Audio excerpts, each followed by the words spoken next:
Alright, so hello everyone, welcome back, and we've got some more of the Paranormal Files for you. This is the big Ouija special. This sucker is 4 hours long. I don't know when I'd be able to get to sit down for 4 hours to watch the whole thing. So my plan is, we're going to watch it for about 2 hours, and then I get to go and start getting ready for my usual daily routine before work today. And I can do that while this first half uploads. And then tomorrow, as long as nothing else comes up, I should be able to very easily finish the last 2 hours and extra couple minutes of this special. So that is the plan. I'm also thinking that maybe, since there's such distinctive halves to a lot of the Paranormal Files episodes, we might be splitting the research and the actual investigations into 2 different videos from here on out, because they're very long episodes compared to everybody else, and they're really in depth, and I don't want to miss out on anything, but I do feel like after a while I start to kind of flag out a bit, even if I'm active and wide awake for the whole thing. I need a few minutes to be ready again. You know what I mean? So with that being said, we're gonna give this the first couple hours. That should give us plenty of time to at least get situated with what the plan is on this one, and then we'll finish the rest of it tomorrow, and that'll give you guys 2 episodes to look forward to over the next couple days, and we'll keep things running on the channel without having to take a long break, because I also have a 3rd episode in the weeds. It just needs a bit of editing, so this is going to be some quick releases out of these. And then while they are getting put out, I can work on something that needs some editing and share some of my opinions on certain objects I now have in my possession that are usually used of late for ghost hunting. But with that being said, let's give this a go. Oop, I don't know why I clicked that. Let's give this a go. Go actually to the tab and play the video, the Paranormal Files official scariest video on YouTube, Ouija the documentary, horrifying paranormal activity, demon attack. Go. This episode was filmed at 5 different states at 7 of the world's most haunted locations: the Clown Motel, the Hinsdale House, and even the Sally House. In this video, we're going to be exploring the haunted side of the Ouija board. Yes, we did a Ouija board in all of these places. And let me tell you, the experiments that we ran worked. I think in this video, we proved that there is something to the Ouija board, and that sometimes the tools should not be used so lightly. Yes, we've had lasting effects from filming this video that have affected our lives, so we've put it all on the line here. And once again, before we begin tonight, I want you guys to make sure that you are protected spiritually, physically. With all of these sessions, we don't know exactly who or what came through. And in this video, you're gonna see blood rituals, you're gonna see ghosts that love rock and roll, and you're even gonna meet an evil entity known as the Rev. Get ready, everybody. This is our Halloween episode, and we're so excited to share. Welcome to the Paranormal Files. And the board spelled out the message, Daddy must die. Oh my god, what is that? Ivy? IV1. Connor! Whoa. Connor! Are you talking about the mirror? Devil. Ever dance with the devil in the pale moonlight?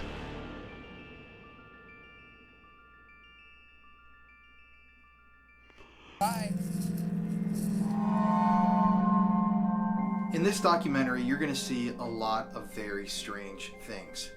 This documentary took us to New York. It took us to Massachusetts, to Salem. It took us to Nevada. It took us to Missouri and Kansas. And in each of those states, we visited some of the most haunted locations within them.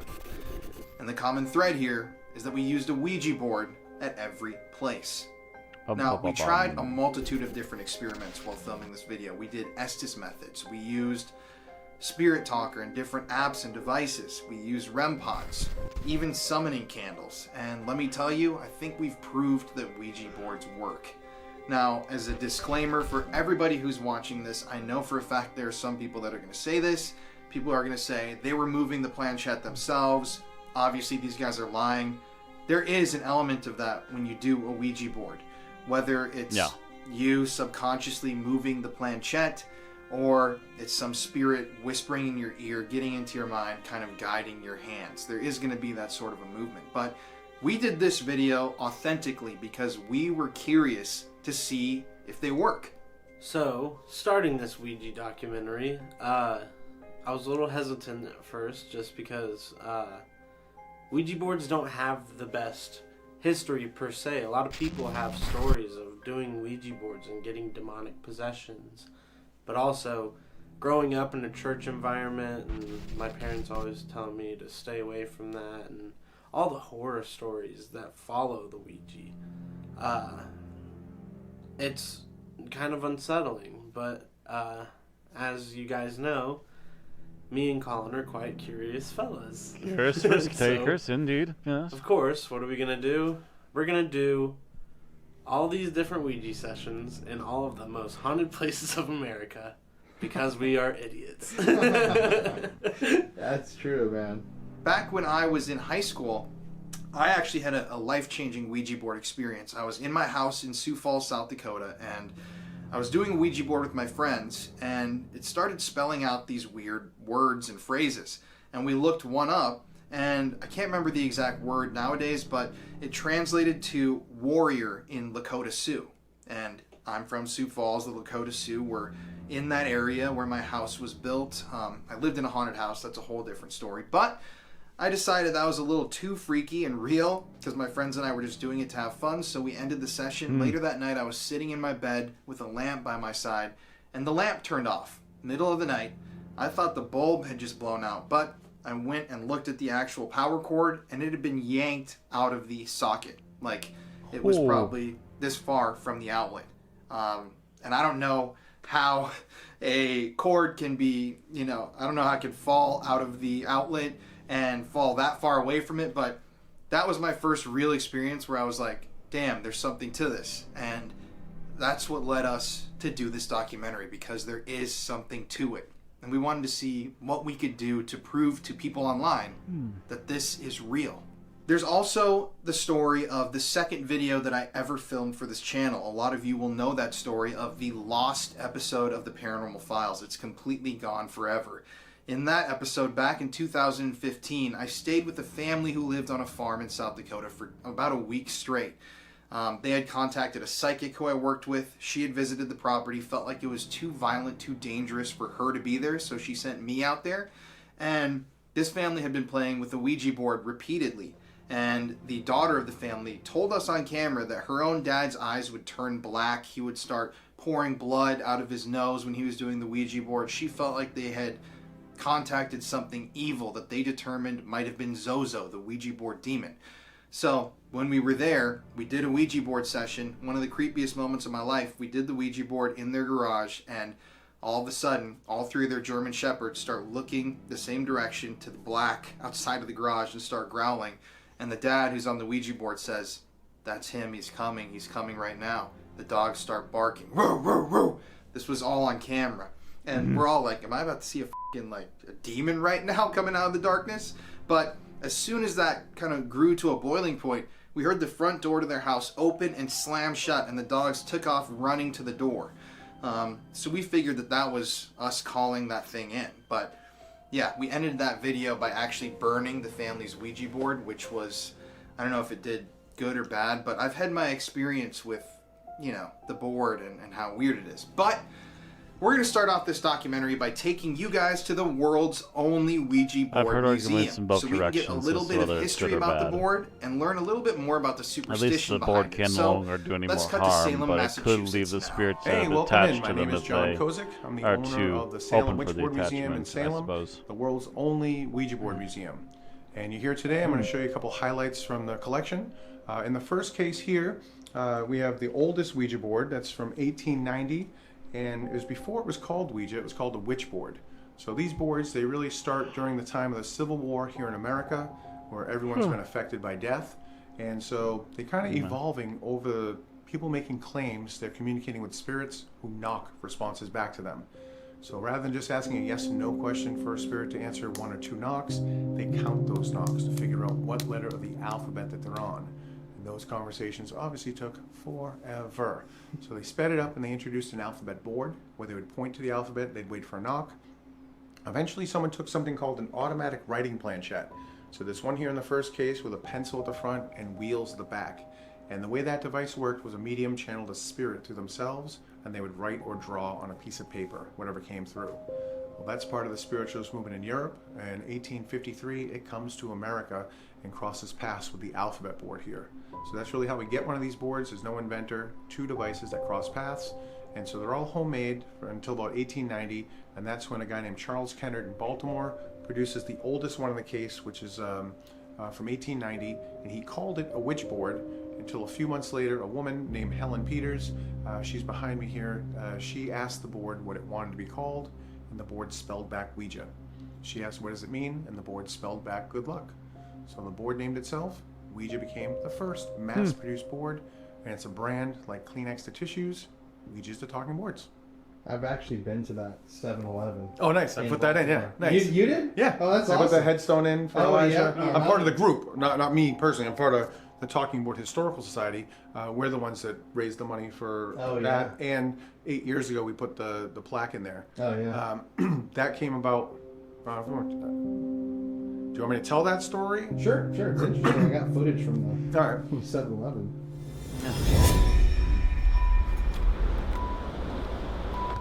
Why not?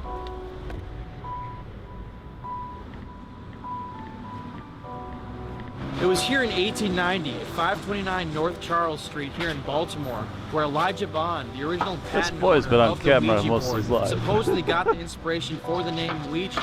It used to serve as a boarding house, To and be he fair, actually he said lived here 7 back years in the ago. day. I've been doing And there's a plaque content inside on here commemorating that for- event to this day. Let's go take a look. 14 years? Yeah. I'm gonna make content before he did, maybe. Ah, yep, there's the big plaque.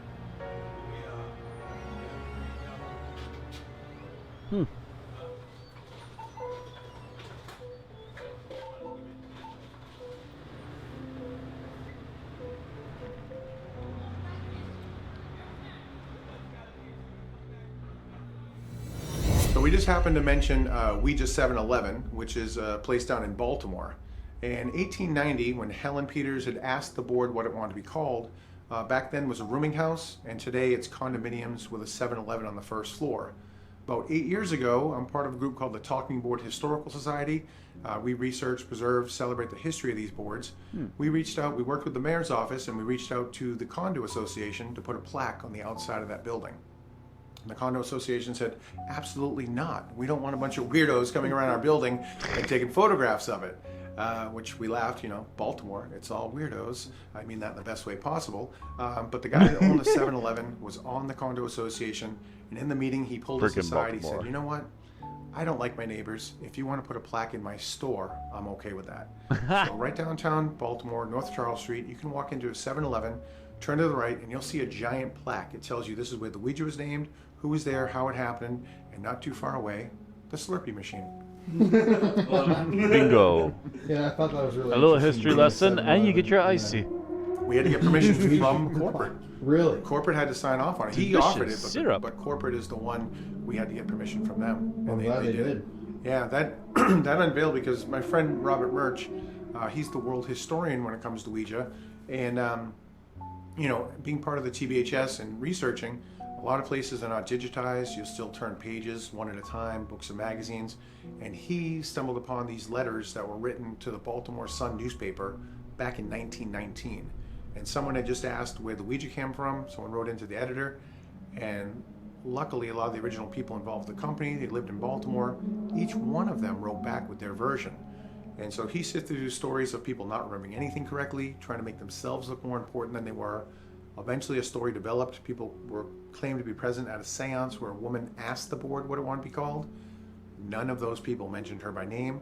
So it went through census records to everyone that lived there, ancestry to all of those people, only to go, oh, Helen Peters, her sister married the guy that patented the Ouija board, Elijah. Ah. There you go. Yeah. Wow. Bingo. That's crazy. It's a lot of work, I too. would say I was 6 years. A lot of work. 6 years of that. The Bond Stone, which is down in Baltimore as well, for the person that patented the Ouija board, Helen's brother-in-law, That took 10 years to find him. 1996, called the largest cemetery in Baltimore, Greenmount Cemetery. They said he's not buried here, but his son and daughter-in-law are. And he thought that was pretty strange, but okay. So for the next 10 years, Murch called every cemetery, Virginia, Maryland, West Virginia, trying to find out where he's buried.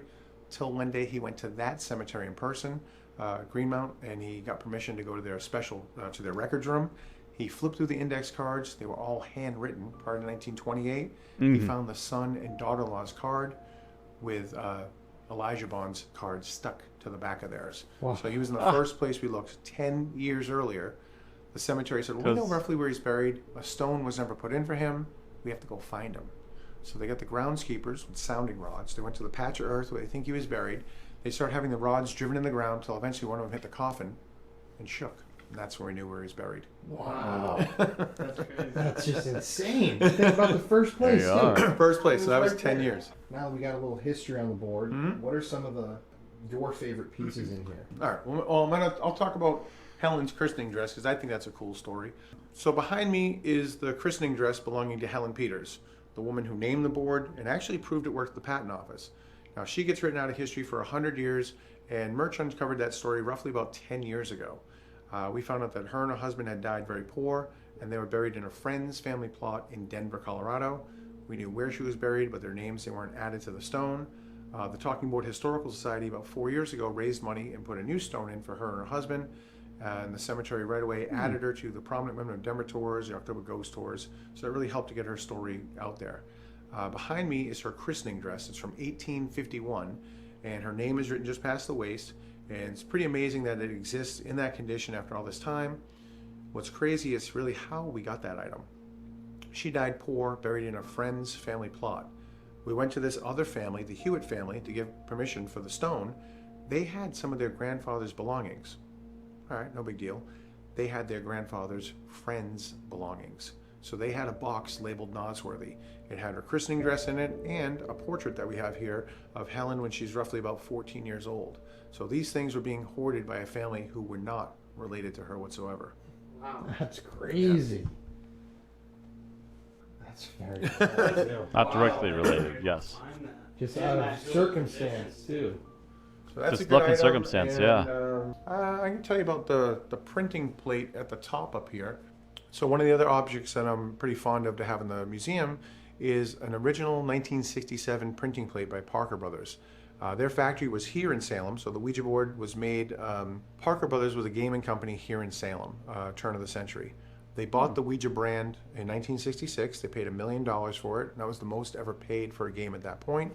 In '67, it actually outsold Monopoly, so it became the first and only game to ever outsell Monopoly. 1 million boards were sold. Here in the museum, we have an original 1967 printing plate, and that plate was used to actually outsell Monopoly. So it's pretty awesome that that exists.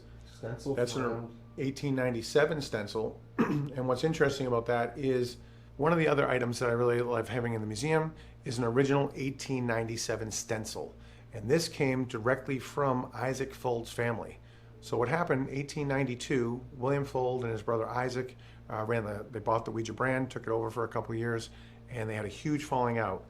Isaac was ousted from the company and started producing a board called the Oriole board. These two brothers, they fought in court for years, and for 97 years, 3 generations, the two sides did not talk to each other. My friend Murch, through researching the Ouija board, was able to become very friendly with the Fold family and bring those two sides of the family back together again. So after 97 years, they had a family reunion, and Murch was able to kind of tell them their history better than they knew it. And really, Isaac should not have been able to make any boards to compete against the Ouija board. A few months after the reunion, the family was going through some of Isaac's belongings. At the bottom of an old steam trunk in a secret hidden false bottom, they found, wrapped in an old quilt, an original 1897 stencil that not only did Isaac steal from his brother William, he very angrily cut out the Ouija logo on it. You can see how jagged that cut is. Ooh. You know, I hate my brother. So the fact that now this here is really the smoking gun. It's something that Isaac shouldn't have been in possession of, and he was using it to not only make Ouija boards, illegally, to use to make the Oriole board as well. I mean, you see it, and this is an Oriole board down here, so you can see that's it. He chooses Oriole not just because it's Baltimore, but it starts with an O, and you look at it long enough, you're like, it looks like a Ouija board. No, it's Oriole. So the fact that he's using an original stencil shows you he's really trying to, get away with something. But it's crazy. It's like he definitely made that with that. Oh yeah, 100%. In the case behind me here is a game called Kabbalah. It was made in 1967 by Transagram, and it's a pretty oddball talking board. It is part tipping table. It is tarot cards on there. It's almost roulette wheel. It has a marble that goes around that would stop at the alphabet. Interesting. And it has almost like a magic 8-ball looking thing at the very top. So pretty oddball. This is 1967 where, the New Age movement is coming in, and there's really a lot of these fortune-telling devices being sold to kids. In the case is an original cast iron mold that was used to make the game. And that was gifted to me by my friend Gene Orlando. He runs a website called the Museum of Talking Boards. And it's one of the first websites that was out there for Ouija history. And it's something that me and a lot of other collectors first found. And his list became a checklist for what we would be looking for, So he gifted this to me back in February. So it really means a lot to me that he would give me something to put here in the museum. Funny story about this is I got it out in Denver. So I decided I would carry it onto the plane. So I'm carrying it on the plane, going through TSA, and one agent stops and says, "What is this thing?" I've traveled enough to know that I don't just tell people I have Ouija boards there. I tell them, "Oh, it's a game board made in the 60s. It's the cast iron mold." Okay. Well, 2 other TSA agents come over, and for about 10 minutes, they're just looking at it. They don't make any sense of it. They come back over to me again, and they go, "What is this exactly?" So at that point, I was honest. I said, "Well, it's a talking board. It's a Ouija board, and it's meant to talk to the dead." 2 of those TSA agents flew. They got it right out of there right away. The one that was holding it was actually psyched. She was like, "Whoa, that's so cool. I can't believe this." The other TSA agent that stayed there, he asked, "Well, can you cook on it?" And I thought, "What are you talking about? Can you cook on it?" He's like, "Can you cook on it?" And I go, "I suppose you could. I don't know why you would." "Why?" He's like, "It's illegal to bring cast iron skillets on the plane." Oh my god. And so, of course, I was like, "No, you can't cook on it." But I don't know. Apparently, it's a law, or you can't bring cast iron onto a plane. So this being a cast iron mold, he was concerned that I would do something with it on the plane. I don't know. But it was pretty funny. Those 2 TSA agents agents I'm are not kidding, weird, they man. took off. They split. So, you want to get on a plane with a Ouija board, take your chance. Yeah, want to make sure nobody sits next to you on the plane. Oh, put it next to you. Put it on the Would seat. you like to hold by Yeah. talking? But I mean, board? TSA. It's meant to talk to I'm the not saying spirits all of of the them are dead. afraid. Here, hold this. Could be good or bad. Maybe you not get any, you get waved right through, or they could just tell you you're not getting on the plane. Who knows? Especially if you can cook with it. Yeah. Yeah. Especially if you can cook. Can you cook with that? So I mean, actually, I do You believe get in the Ouija hot. board. I don't use them, and I think that throws a lot of people off because they might think that I'm nervous around them or something, and that's really not the case. I don't use them because the way I became interested in the board was I inherited my grandmother's, and she used it alone, and she flew on the thing. She would yell out letters and numbers quicker than people would write them down. When I try to use it, it doesn't work the same way for me like it did her. And so I've been a musician for a very long time, and the best analogy or comparison I can tell you is if Jimi Hendrix was my father, I wouldn't want to play guitar. I'm not going to be as good on guitar as he is. I believe they work. They work differently for everybody. I believe that your beliefs, your superstitions, the rules that you might believe in could be different than mine. And it doesn't mean either of us is wrong. It's going to work differently for everybody. So, if you believe True. the superstition that Very you shouldn't true, use it honestly. alone, and then you try to use it Different alone, circumstances I'll for different guarantee people. you that the experience you have is influenced. You believe you're doing something you shouldn't be doing.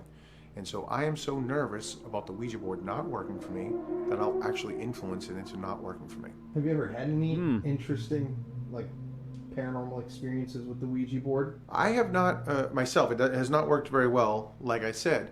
For me, I've been in a lot of places where they've done investigations. I've been to a lot of paranormal places, and I've seen some pretty weird stuff.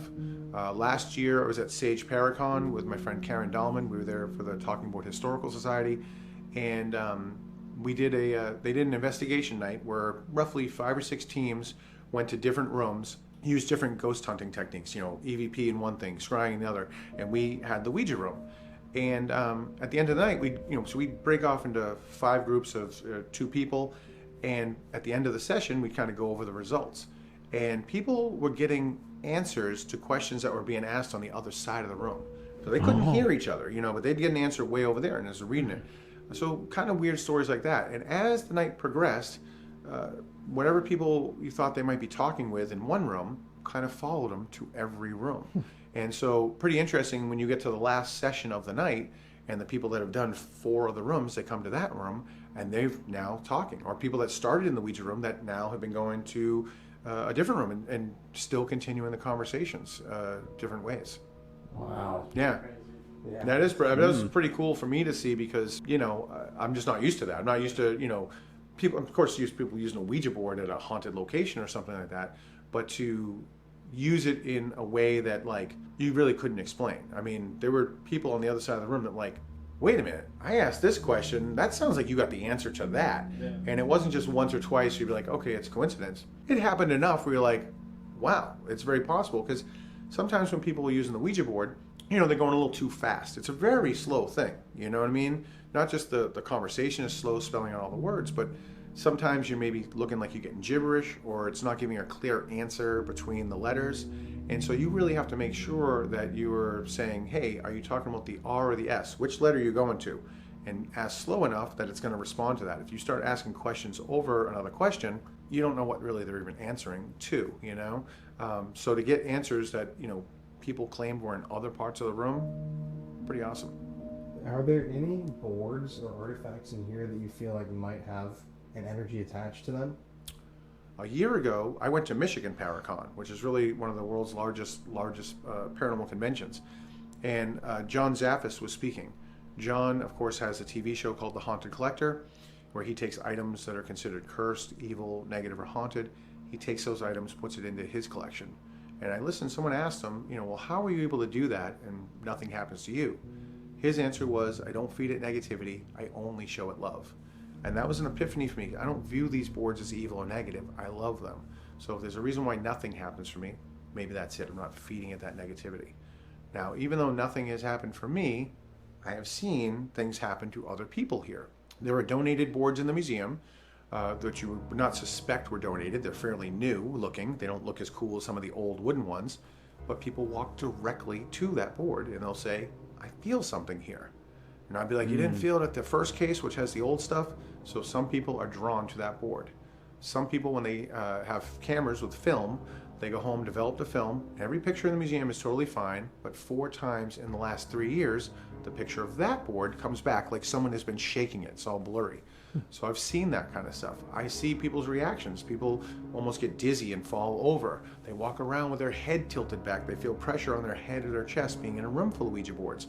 People that get extremely emotional that can't even be around here and have to go out. And then, of course, there's people that won't come in here at all. You know, this museum is in the back of a Harry Potter store. And so people come to that store. They don't know this is here. They look through an archway and they see these boards on the wall behind me.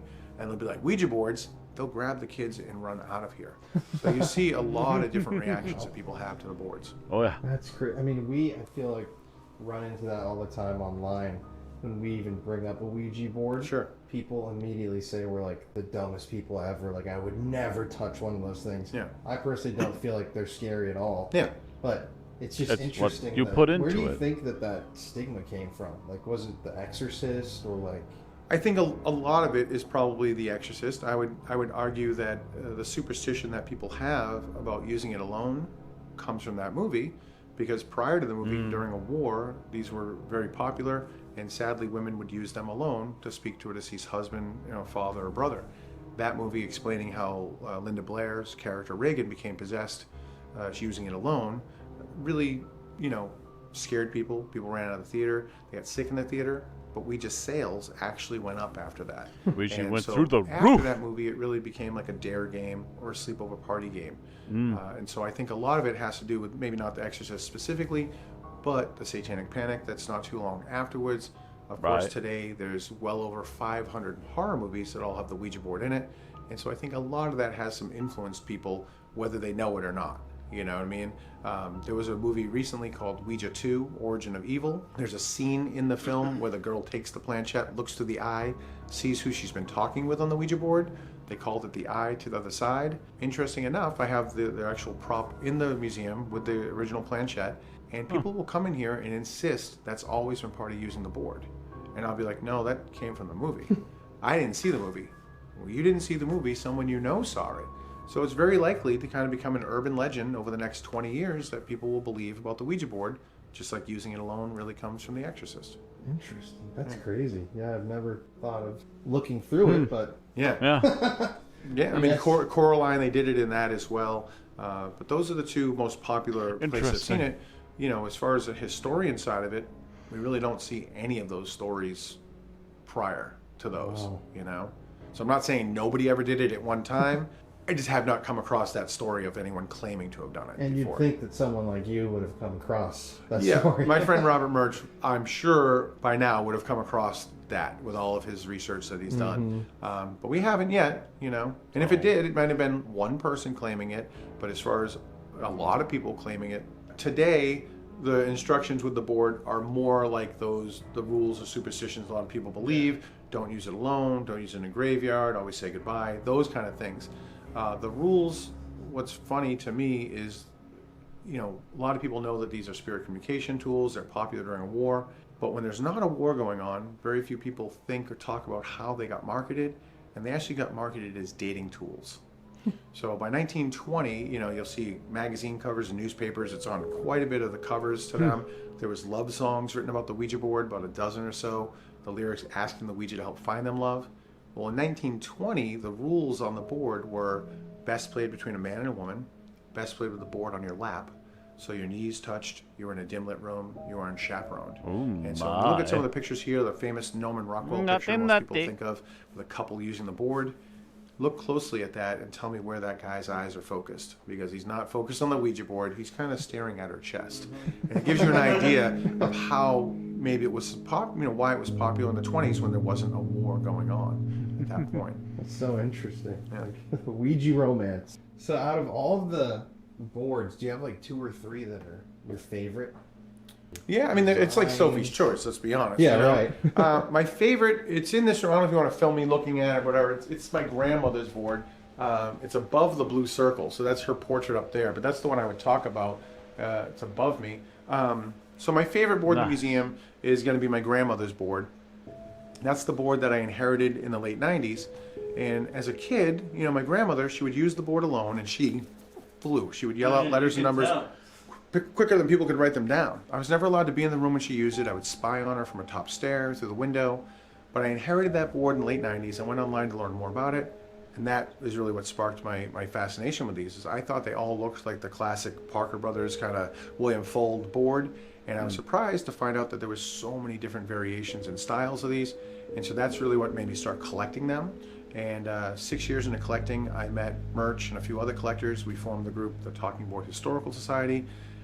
Through that, you know, non-profit, we've uncovered Helen's story, who named it, proved it worked at the patent office, put the stone in for her brother-in-law Elijah, Ouija 7-Eleven, a lot of other places that we've done. And almost 4 years ago, I opened this museum. This is the world's only Ouija board museum. And last year when I went to Sage Paracon to lecture, I came back, I left my job of 22 years just to talk about the Ouija board all day. So it really comes from my grandmother's board, so that would be my absolute favorite board in the museum. That's so cool that you have such a personal connection. And you really can see how much she used it. It's crazy. Was there anybody that she ever was talking to, or the only story that I've ever gotten is, sadly, I never asked her about that. What happened when she used it. My mother would tell me a story that it didn't work very well for her either, just like myself, doesn't work very well. But she used it with my grandmother when she was roughly 12 years old. She used it with her girlfriend Linda. So they used it, and the board accurately predicted their future husbands' names, Lawrence and Dennis.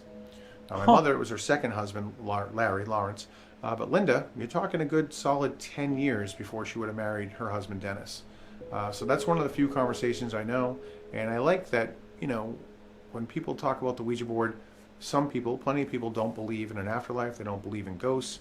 And so they use these boards just believing that they're tapping into their subconscious. Scientists call it the ideomotor effect. And that's really muscle memory and your subconscious. I'm okay explaining it, no matter how you want to explain it to me. I think it's all creepy as shit, and I don't really care. You know, I'll tell you stories of murder because they killed because the Ouija board told them to do so. I'll tell you about prize-winning books of poetry written through the Ouija board. It's all creepy. That's it. But if you try to Weird tell stuff, me yeah. that my mother and her girlfriend Linda both lived their lives waiting to marry someone that the Ouija board had told them to do so, one person, I might say, all right, I guess it's possible. Two people, I don't know. No, Two people on I the don't same know. I board. don't think So so. the Ouija board can find love. Yeah. Absolutely. That's crazy. And I've read some of those stories of people that have killed Yeah. on the Ouija board. Yeah. Like, what do you think is the most infamous case of that? The most infamous case I'd probably say is the first one. That's 1933, the Turley case. That was down in Arizona. A mother named 1933. Dorothy who, when she was younger, she was a beauty contestant. She had a lot of guys trying to get her attention. She ended up settling for an older guy who was a sailor in the Navy. They relocated to Arizona. They had 2 children, and he got stationed out of San Diego. He never was home. He was, but she started using the Ouija board. And at one point, the board told her that there was gold buried in the desert. The husband came home, digged for the gold, didn't find anything. A couple months later, the board says, no, there's gold buried over here. A second time, the husband went in the desert, dug for gold. He even used dynamite. He didn't find anything. You can imagine their relationship's a little strained at that point. Sometime Right. later, she used the Spending a lot board of with time her and then money on that. 15-year-old daughter, Maddie, and the board spelled out the message, Daddy must die. And the daughter asked, well, who must kill him? Mommy? And the board spelled back the initials MT for Maddie Turley. So the daughter took a shotgun. She shot her father in the back. When police investigated, she said, it was an accident. I tripped and I fell.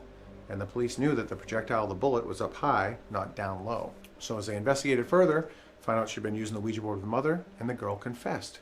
Her line was, when the Ouija compels, it must be obeyed. Well, when they investigate the mother, they find out that she had been talking to the ranch hand next door, maybe implying that really there was an affair going on between the two, and that she had pushed the planchette for the daughter. But again, for me, I don't care.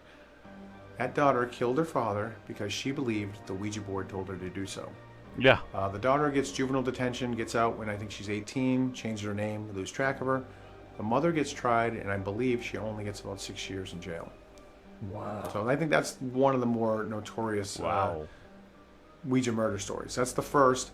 And from that movie, it makes it into the pulp magazines. It makes it into detective magazines. So those bad things happen the whole time the Ouija board's around. But even though those bad things are happening, most people were still finding comfort using it during the war or for dating or things like that. Right. So it really didn't have a huge backlash to the masses, you know? So I think I have a question. Just if you were to say there was like a way that you should go about conducting a session with the Ouija board, like tomorrow, if we get ours out and actually just do an experiment and see, you know, who we could talk to here in Salem, what would be the process that you would do or suggest to, like, from start to finish? Well, it's tough because, like I said, I don't use the board, and I don't consider myself an expert on using the board. I rely heavily on this woman named Karen Dahlman. She's really my go-to person. She's used it for over 50 years, never had a bad experience. She gets very positive, inspirational messages from it. And a lot of the Ouija board, it's going to base what you believe, and you might believe something totally different than me. You might believe that I should say a prayer or light a candle, you know, before you even start. And, you know, I don't necessarily believe that, but if you believe the board is going to work better or it's going to be safer because of those things, then those are things that I suggest you do. You want to have the best experience possible. So it's really personal preference, and it's what you're most comfortable doing. You know, you might have a belief that making your own board, it's going to work better than a store-bought board. You put your energy into it. Maybe. I don't necessarily believe that either, but if you believe the board is going to work better for you because you put your energy into it, it will. So really, you're going to influence the board quite a bit, whether you know it or not, and so you really got to use your gut instinct. I just try to let people think of them when they ask. I try to only say, well, think of them more like a cell phone, right? You don't break or burn your cell phone with a bad conversation. You stop talking. A cell phone, you don't always know who's on the other side. And like a cell phone, I don't believe I have to say goodbye. I don't say goodbye to most people I talk to in a day. I don't believe I need to on a board. But if you believe you should absolutely do that. But, you know, if you believe it and you forget to, or you think you forgot to say goodbye, I'll almost guarantee you that the first bad thing that happens to you afterwards, you're going to blame the Ouija board.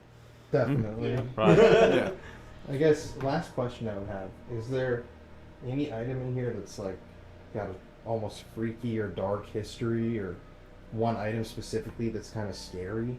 Well, I mean, in the museum currently, there are 4 boards that were donated to the Talking Board Historical Society. And those were donated, the previous owners didn't want them for whatever reason. The one that I was talking about, I was alluding to earlier, is the Stranger Things board on the wall, which is to my left. That one, the reason it's here is it changes a lot of people's ideas about how old something is to be haunted. Typically, most people think something's very old, maybe not something made in 2017. But the previous owner of that board had a bad experience with it. They spent $15 to $20 just to mail it away, and they did not put a return address on the package. They put a note in the board. The note's next to it, and it says, if you find it, forward it to the Talking Board Historical Society. Trust me, you don't want it. I'm okay, I don't know the whole story. I know it was bad. They were worried about the board finding its way back to them. Now that is the board that people walk through the whole museum, and they walk up to and tell me that's where they feel something. That's the one that people have photographed 4 times, and when it came back, it looks like someone's shaking it. So to me, that's one of the cooler boards here, only for the fact it's the most unassuming. Right. I mean, you really would expect even the one with Baphomet right next to it next to it, would be Yeah. scarier, but wow. I mean, and it's interesting that you don't know the history. No, Like you, so that you one- have Don't even no know the contact actual with the history, just person. that they wanted nope, it they didn't put a gone. return address on it. So there's roughly 30 boards that have been donated over the years, and when people, they have a Ouija board they want to get rid of, a lot of times you go online and you see things like, don't burn it, break it into 7 pieces, sprinkle it with holy water, put it in a church graveyard, all different kinds of things. My experience is giving it to someone who is willing to take it, whether it's the Talking Board Historical Society or somebody else. You give it to someone who is willing to take it, typically the problems tend to go away. So if there's 30 boards that have been donated, 28 of those, I can tell you when I followed up with them, their problems were gone. 29, I can't tell you about because no return address. They didn't even want to find out. They didn't even want to But find there's a out, number just 30, gone. And number 30 is the one where problems persisted for probably about 6 months after the board was out of their possession. Really? Yeah. Can you expand on that? For me, the board that is the most memorable, the one that's donated that really I will always think of, it was a board that when I picked it up at the post office, the postal worker wrote on the outside of the box, "Careful, salt is leaking." I opened it. It was a Ouija board wrapped in a black shroud. A little tiny Okay. mini Bible, the New Testament, was included, as well as about 5 pounds of salt. Now that person had claimed that they bought the board at the estate of an old dead woman. They found it in their closet. They brought it home, locked it in their shed, and their son broke into the shed and was using the Ouija board. And over the next 6 months, or 3 months really, we talked every single day, and every day was crazier than the day before. The son was clawing and eating the furniture, speaking in tongue, speaking of something from she couldn't see, tried to kill one of the siblings. So of all the donated boards I have, that is by far the most memorable one. Is this the board right here? It is, back here. You can't hardly see. It's behind the black shroud. I kept it that way, and that is a very small amount of the salt. There's actually a lot more salt at my house. So besides the other 600 boards I have lots of salt that has been donated because this is all that would fit in this container. This was just loose in the box when I picked it up. That's crazy. But I have lots of face cloths that people have put salt in it, wrapped it up, and sent it with the boards that were donated. The 30 boards, they're really all a little bit different. Sometimes it's not a story at all. It's just someone bought a house, they found a Ouija board there, they don't know how it got there, and they just don't feel comfortable with it in the house. Other times it's people that Fair enough. wanted to use one, so they didn't have one. They printed out an image online, used a quarter for the planchette, and they would donate the photocopies and the quarter. Which I'm always like, you could have used that quarter somewhere. Yeah, they got to put it in the parking meter across the street. But if you believe that quarter's haunted, you don't want anyone else to have it. Right. It's true. You don't want it. Yeah. No And this want is to the risk shroud it that it was anybody wrapped in else. too. It is, yeah. Wow. It's crazy to think. Shipping 5 pounds of salt would get expensive. Yeah. Yeah, definitely. So they really were. They really wanted wanted They it did gone, not gone, want that. hard. Yeah, I have all the correspondence care. with almost all the correspondence with these donated boards. So Cindy, that was her name. It's probably the biggest of it. It's a binder of it every day for about 6 months. So it was 3 months that I talked with her. She donated the board, and then 3 months after that, those problems still persisted. And the son was eventually put into a mental institution. Wow. That is quite the story. Yeah. Wow. That's wild. That's one of the most memorable Wonder where ones, they're for at sure. now, though. Yeah. Yeah, some of the ones that I bring through, you know, like the Stranger Things, we don't know what happened. So our imagination is telling us, holy crap, it had to have been pretty good. You didn't put a return address on it. And so I think that's almost cooler than knowing that, you know, someone's head spun around or like, you know, whatever it was that happened. Oh, yeah. Right. My imagination is probably a lot better than what really happened, you know? I know. So that one I haven't changed out. I've kept it here since the museum's been open, just because it really is unassuming. How long has this been open? This has only been here just under 4 years. And like I said, it's the world's only Ouija board museum where you can really learn as much, whatever I know, I'll tell you. I don't own information. I'm happy to tell you everything I know. But it's the only place that you can really go and stay as long as you want, hear stories, and ask as many questions as you want. So after learning the history of the board, which Lots was of very crazy stuff interesting, there. Wow. that next night we decided to start this series in a house that we've nicknamed the Hatman House in Salem. This is a historic yeah, that's property right. that is known to be haunted. So this When we was were the there, start of we it, the actually got a Hatman tour from stuff. Sam Gotcha. Beltrusis. He's the leading ghost tour guy in Salem and a paranormal researcher, writer himself.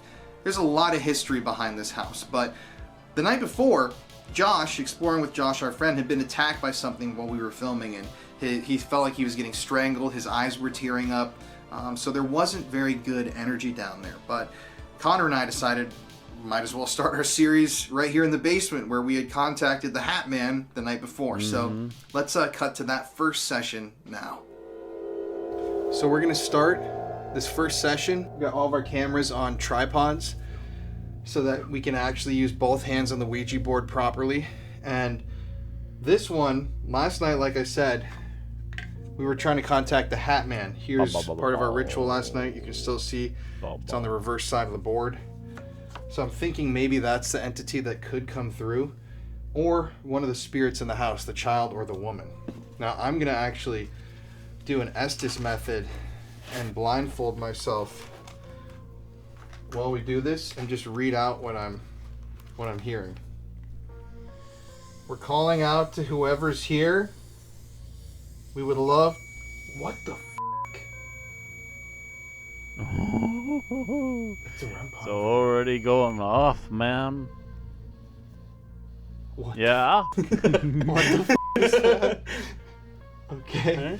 Well, yes, if you're here, you can talk to us. We just want to figure out who you are. Yeah, use this tool, use our hands and guide it. If you see the circle to the letter, you can spell out a fucking word, or spell out a word. Oh, that's freaking me out, kinda. All right. It's like every time you talk. I know. Okay. Okay, you ready? You can ask the questions. Alright, so if anybody's here with me right now, can you say hi or hello?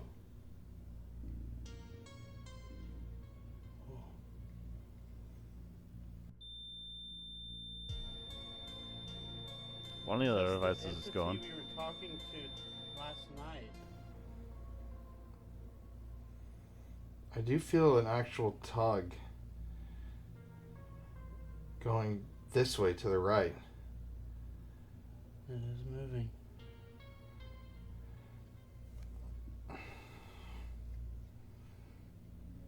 Woman.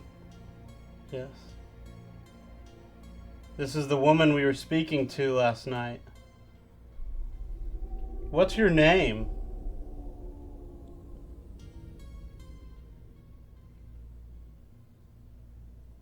I heard a. She did it. I think we were speaking to Anne last night. Is this Anne? Oh man. A man? Or I'm Anne? How old are you? Right. Oh my god. Protect yourself. Like a loud fucking man's voice. Who do we This need is to moving a lot too. Who do we need to protect ourselves from? Gee.